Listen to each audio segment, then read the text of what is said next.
বন্ধুরা, আজকে আমরা নতুন একটি রেসিপি নিয়ে আসছি। রেসিপিটি করব হচ্ছে আজকে পালং শাক করব। পালং শাকটা হচ্ছে আলু, বেগুন, সিম দিয়ে মাছের মুড়ো দিয়ে এই সুস্বাদু রেসিপিটিতে দেখার জন্য আমাদের সঙ্গে থাকুন। তো চলুন দেখে নিই আজকে আমাদের নতুন এই রেসিপিটি। আলুগুলো এইভাবে কেটে নেবেন। বেগুনগুলো আমি এই যে সাইজ মতো এরকম ভাবে কেটে নিয়েছি। আলু বেগুন সব আমি একসঙ্গেই রাখবো। এই যে দেখতে পাচ্ছ এরকম টুকরা টুকরা করে সিমগুলোকে কেটে নেব। আলু বেগুন সিম এইভাবে কেটে একটা আলাদা এক্সট্রা বাটিতে আমি নিয়ে নিচ্ছি। এই যে দেখতে পাচ্ছ পালং শাক, এটা একটা পালং শাকই, দেখো কি কি মোটা হয়েছে। তো এই পালং শাকটা আমি কেটে নেবো এখন। এটাকে আমার 4 ফাড়া করে কাটতে হবে, বিশাল মোটা বাবা।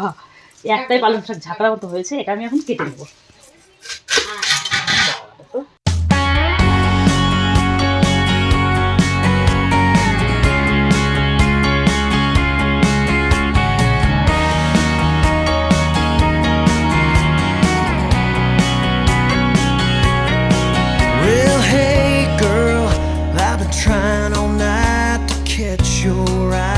মাছের মুড়ো আর ছোট লেজার পিসগুলো দিয়ে আমি হলুদ লবণ মাখিয়ে নেব। হলুদ দিয়ে দিলাম, এবার লবণ দিয়ে দিচ্ছি। অল্প করে লবণ দিয়ে এই জায়গায় মাখিয়ে নেব। মাখিয়ে নিয়ে আমি গরম মশলা, জিরে আর ধনিয়া কড়াইতে একটু কাঠখোলা করে ভেজে নিলাম। কড়াইতে একটু তেল দিয়ে দিচ্ছি, দিয়ে এই মাছের মুড়োগুলা ভেজে নেব। এটা দিয়ে আমি পালং শাক রান্না করব। এগুলোকে আমি একটু ভাঙাচোড়া করে দিয়ে এই যে ভেজে নিচ্ছি। মুড়োটাকে আমি ভেঙে দিচ্ছি এর ভিতরে, আর হালকা হালকা করে শাঁসা দিয়ে দিয়ে কড়াইয়ের ভিতরে আমি মাছগুলো ভাঙাচোড়া করে একটু লাল লাল করে ভালো মচমচা করে এগুলোকে ভেজে নিলাম। এবার এই যে তুলে নিচ্ছি। মাছের এই তেলের ভিতরে আমি একটু মৌরি দিয়ে দিচ্ছি। একটু পুরা পুরা ভাবে ভেজে নেওয়ার পর ছোটো ছোটো একটা তেজপাতা দিয়ে দিচ্ছি। এবার কাঁচা লঙ্কাগুলো দিয়ে দিলাম। ডুমু ডুমু করে কাটা আলু আর সিম বেগুনগুলো আমি দিয়ে দিচ্ছি।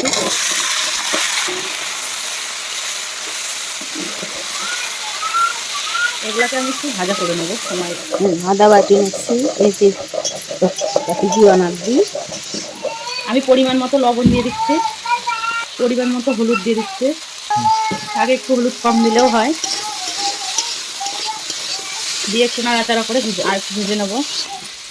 এখানে আমি অল্প একটু আদা বাটা দিয়ে দেবো। আদা বাটা দিয়ে আমি ভালো করে আর একটু ভাজা করে নেবো। আদার যে কাঁচা গন্ধটা সেটা থাকবে না বলে তাই জন্য একটু ভাজা করে নেবো।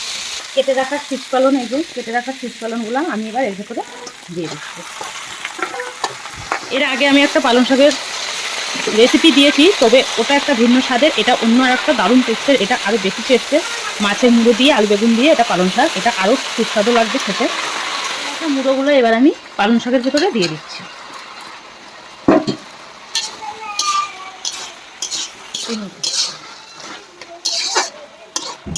একটু নাড়াচাড়া করে আবার আমরা ঢেকে দেবো। পালং শাকগুলো ঢেকে না দিলে গলবে না। ঢাকনাটা আগে করে আবার একটু নাড়াচাড়া করে দেখবো পালং শাকগুলো গলেছে। আমি এখানে জিরে ধনে আর গরম মশলার যে পেস্টটা যেটা ভাজা করে নিয়েছিলাম সেটা পেস্ট করে আমি কিছুটা দিয়ে দেবো। দিয়ে একটু নাড়াচাড়া করে আমার রান্না প্রায় শেষের দিকে চলে এসেছে। এটা কমপ্লিট। এবার আমি অল্প একটু ঘি দিয়ে আমি এটা নামিয়ে নেব। দেখতে পাচ্ছ এই যে মাছের মাথা দিয়ে পালং শাক, আলু বেগুন সিম দিয়ে মাছের মুড়ো দিয়ে পালং শাক রান্না করেছি। এই রান্নাটি খুবই সুন্দর, দেখতে যতটা সুন্দর খেতে আরও টেস্টি।